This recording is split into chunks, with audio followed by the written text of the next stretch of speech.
পড়ার বিষয় পক্ষ থেকে বলছি, তোমরা যারা কলকাতা বিশ্ববিদ্যালয় সেকেন্ড সেমিস্টার জেনারেল এডুকেশনে বিগত বছর অর্থাৎ সিবিসিএস পদ্ধতিতে সেকেন্ড সেমিস্টারে এডুকেশন জেনারেলে অর্থাৎ জিইসিসি 2তে যে কোনো কারণেই হোক সাপ্লি পেয়েছিলে, অনেকে খুব সামান্য নাম্বারের জন্য 1-2 নাম্বারের জন্য সাপ্লি পেয়ে গিয়েছিলে। তা যাই হোক, অনেকে হয়তো বাকি সব পেপার ক্লিয়ার করে ফেলেছো, হয়তো এই এডুকেশন পেপারটাই হয়তো সাপ্লি বাকি আছে, যার ফলে তোমরা কিন্তু গ্র্যাজুয়েশনের সার্টিফিকেটটা পাচ্ছ না, যার ফলে কিন্তু তোমাদের বিশেষ খুব সমস্যার সম্মুখীন হতে হচ্ছে। কাজেই আমরা এর জন্য পড়ার বিষয় পক্ষ থেকে বেশ কয়েকজন অনুরোধ করেছিল বা তোমরা আমাকে বলেছিলেন, স্যার এই এডুকেশন সিবিসিএস পদ্ধতির যে সেকেন্ড সেমিস্টারের জেনারেলের অর্থাৎ জিইসিসি 2 সাইকোলজিক্যাল ফাউন্ডেশন অফ এডুকেশনের যদি সাজেশানটা দেন তাহলে ভালো হয়। তাদের কথা শুনে আমরা একেবারে শেষ মুহূর্তের এই পেপারের আমরা চূড়ান্ত সাজেশান নিয়ে এসেছি। তোমরা জানো, কলকাতা বিশ্ববিদ্যালয় কর্তৃপক্ষ পরীক্ষার দিনক্ষণ নির্ঘণ্ট ঘোষণা না করলেও 16ই অক্টোবর তোমাদের অ্যাডমিট কার্ডের ডাউনলোডের ডেট দিয়েছে। কাজেই তোমাদের পরীক্ষা মোটামুটি অক্টোবরের শেষের দিক অর্থাৎ 26-27 তারিখ থেকে নভেম্বরের ফার্স্ট উইকের মধ্যে কিন্তু অবশ্যই শুরু হবে। কাজে খুব একটা বেশি সময় নেই, তার মধ্যে দুর্গাপুজো আছে, বুঝতেই পারছ আমাদের সবচেয়ে বড় উৎসব পশ্চিমবঙ্গবাসীর, তারপর কালী পুজো, ভাইফোঁটা, অর্থাৎ উৎসবের মরশুম কিন্তু চলে এসেছে।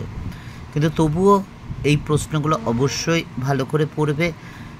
বিগত 23-24 বছর শিক্ষকতার অভিজ্ঞতা থেকে সাজেশানগুলো তৈরি, আমরা যে বিগত বছরের সাজেশানগুলো করেছি সেটা দেখে কি পরিমাণ কমন এসেছে, যদি মনে হয় তাহলে চ্যানেলটা লাইক করে সাবস্ক্রাইব করে বেল আইকন টিপে দেখো। চলো আর কথা না বাড়িয়ে আমরা শুরু করি।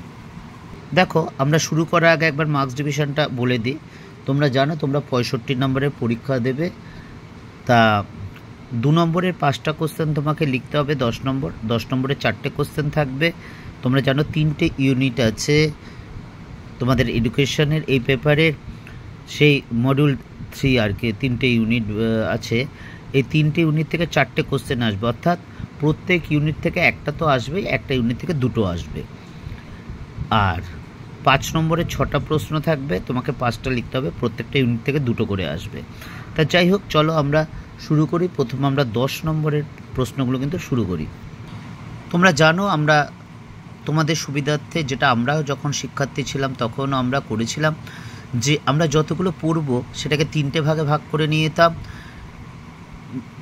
ধরো 10টা প্রশ্ন পড়ব, তার মধ্যে 6টা কোশ্চেন খুব ভালো করে পড়তাম, কারণ 10টা প্রশ্ন একই মানের পড়া হয়তো সম্ভব হতো না। 6টা কোশ্চেন খুব ভালো করে পড়তাম, অর্থাৎ যাতে ওটা 80 থেকে 90% আমরা লিখতে পারি। 2টো প্রশ্ন বা একটা প্রশ্ন আমরা মোটামুটি এমনভাবে পড়তাম যাতে 60-70% নামাতে পারতাম, আর বাকিগুলো যাতে অ্যাটলিস্ট 30% নামাতে পারি। তোমরা দেখবে সেইভাবে আমরা করেছি। যেগুলো ডবল স্টার দেওয়া আছে খুবই গুরুত্বপূর্ণ, অর্থাৎ এগুলো আসার সম্ভাবনা কিন্তু খুব বেশি। এই ডবল স্টারগুলো যদি তোমরা করতে পারো, সম্পূর্ণ করতে পারো, তারপরেই কিন্তু তোমরা একটা স্টারের দিকে যাবে। সবার আগে যেটা দরকার, বুঝে পড়বে, বুঝে পড়ে তারপর লিখে যদি প্র্যাকটিস করে তো খুবই ভালো হয়, এ নিয়ে কোনো সন্দেহ হবে না, তাহলে খুবই ভালো রেজাল্ট হবে, শুধু পাশের চিন্তা করতে হবে না তাহলে। তা দেখতেই পাচ্ছ, প্রথম প্রশ্ন, মনোবিদ্যার সংজ্ঞা দাও, শিক্ষার সাথে মনোবিদ্যার সম্পর্ক আলোচনা করো, 4+6। 2 নম্বর, বুদ্ধির অভিক্ষা কাকে বলে, উদাহরণসহ শ্রেণীবিভাগ করো এবং এর 3টি গুরুত্ব লেখো। 3 নম্বর, প্রজ্ঞার বিকাশ কাকে বলে, প্রিয়াজের প্রজ্ঞামূলক বিকাশ তত্ত্বের যৌক্তিক সক্রিয়তা স্তরের বৈশিষ্ট্য ও শিক্ষাগত তাৎপর্য লেখো। 4, বান্দুরা সামাজিক শিখন তত্ত্ব বলতে কী বোঝো, সংক্ষেপে বান্দুরা সামাজিক শিখন তত্ত্বটি আলোচনা করো। 5, স্মৃতির সংজ্ঞা ও বিভিন্ন স্তরগুলি লেখো। 6, পুনরুদ্রেক ও প্রত্যভিজ্ঞার মধ্যে উদাহরণসহ পার্থক্য লেখো। 7, কোহলবার্গের নৈতিক বিকাশ তত্ত্বের পর্যায়গুলি আলোচনা করো। এবং লাস্ট কোশ্চেন, শিখনের সংজ্ঞা দাও, শিখনের অন্তর্দৃষ্টিমূলক তত্ত্বটি আলোচনা করো। দেখো, মাত্র 8টা কোশ্চেন, বাকি যেগুলো পড়েছে অবশ্যই পড়বে, আমি বলছি না। তার মধ্যে যে 4টে স্টার, 2টো স্টার দেওয়া আছে, দেখো 5টা কোশ্চেন। এই 5টা কোশ্চেন কিন্তু তোমরা আগে পড়বে।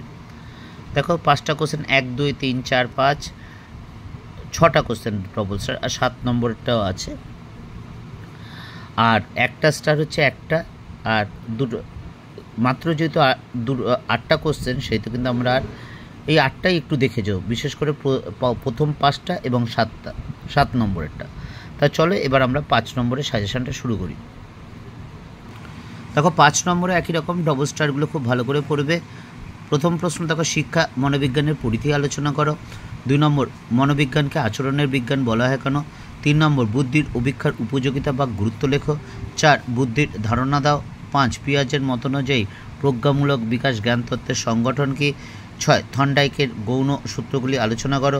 7 স্মৃতির উন্নতি কী করে সম্ভব? 8 প্রাচীন ও সক্রিয় অনুবর্তনের মধ্যে পার্থক্য। এই 8টা কোশ্চেনই তোমরা ভালো করে পড়বে প্রথম, তারপরে 3টেও কিন্তু একটু দেখে যেও।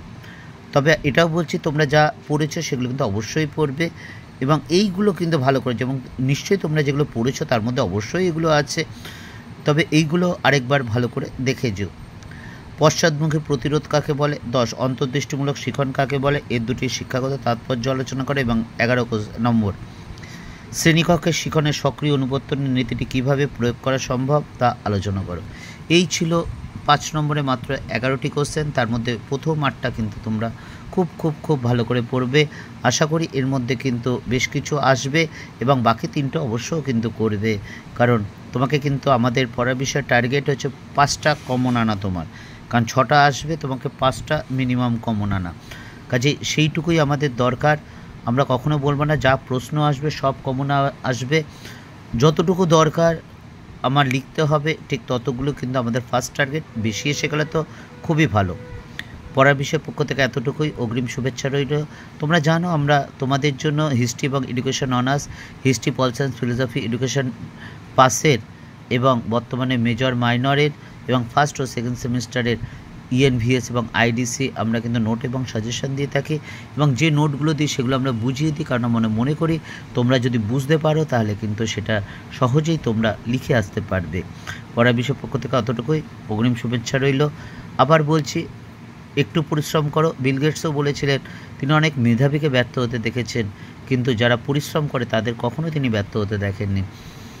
কাজেই তুমি এইবার একটু পরিশ্রম করো, অবশ্যই কিন্তু ভালো রেজাল্ট, শুধু পাস করবে না, ভালো রেজাল্ট করবে, এটা আমাদের দৃঢ় বিশ্বাস।